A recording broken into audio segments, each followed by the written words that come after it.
And you build trust by delivering everything you said you would and more. Hello everyone. It was about a year ago when we filmed our internal launch video right here at the David Oppenheimer statue in Stanley Park. I've been impressed by the amount of energy, passion, and commitment shown by all of you in this last year. Together, we've worked hard at becoming a company that can deliver the world. By keeping the promise alive, we can become one of the world's premier produce solution companies. And over time, our customers will indeed come to expect the world from us. You've exceeded my expectations. And even better, you validated my belief in our future. Oppenheimer is made up of talented, very capable people. You show me that when we share a purpose, we can achieve great things. And that's a lot to be proud of. Coming out of high school, yes, I wanted to be a pilot.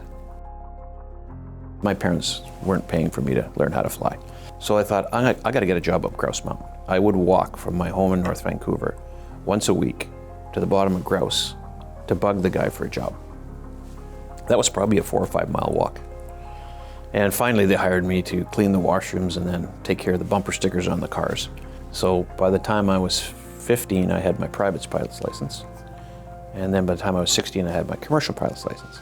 The goal was to get a job. So I've been talking to Air Canada and CPR at that point in time, but there was a big recession. They weren't hiring anybody for a long time. So this opportunity came up to work here. Into the warehouse, they gave me a shovel, hip waders. It was a 50-foot rail car full of cabbage and about a foot of ice on top of everything. And said, you got 4 hours to get this thing cleaned out because they're coming to take it away. I worked in the warehouse for, I think a couple of years, and they approached me to come into sales. Well, you know what? Yeah, of course, I'll give it a try. Just so you know, I want to be an airline pilot, so I'm not going to tell you something, give you a false sense that I'm going to be here forever. He's done every job known possible, right from the ground floor all the way up, and he, I think, appreciates his people and knows the expectations that he has of what he can ask them to do because he's done it.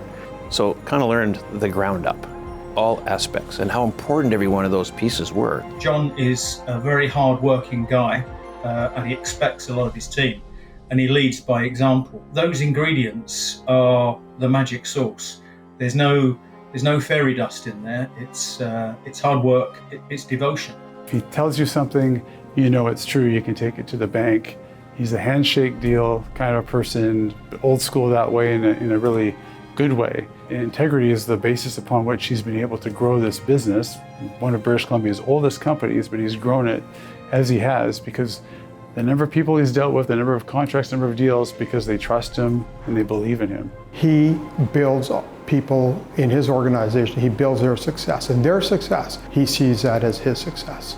So, you know, that's a very special trait, and that really shows the sign of a true leader.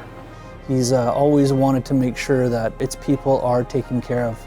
He's there. You know, he's a phone call away. He's very approachable. I would say his door would be always open and his phone would be always on.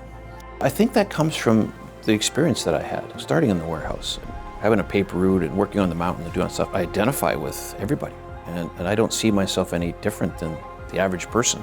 He's built an incredible company, now a global enterprise, and not many British Columbians have been able to do what John has done, and he's done it really quietly, which to me is absolutely amazing. It's very easy to kind of go off course, look for some shiny objects along the way. We look for products along the way we can get into, but we stuck to our core business, and then we expanded the services we would give. As this business got bigger, I started to realize that the airplane could be a tool for me in my business as well. Some of our growers are in the middle of nowhere. He's very involved here. He knows sometimes more about this company than even I know, and people that are working for it know. So it's kind of hard to pull the wool over on his eyes. He's a real community-minded person, philanthropically, always thinking about others. I mean, I could go on. There's countless reasons why I have tremendous respect for John and the good fortune of knowing him.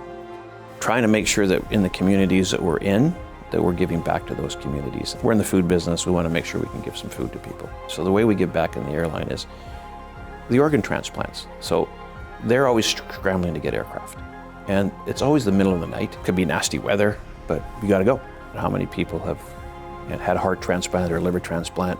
Some of them have come into the office and come to thank us about our part of making that happen. I think it's necessary, and I think it's something that we need to do to give back. Generally, you find out very quickly the good guys, and John was always very clearly a good guy who you could trust, and his integrity is tremendous.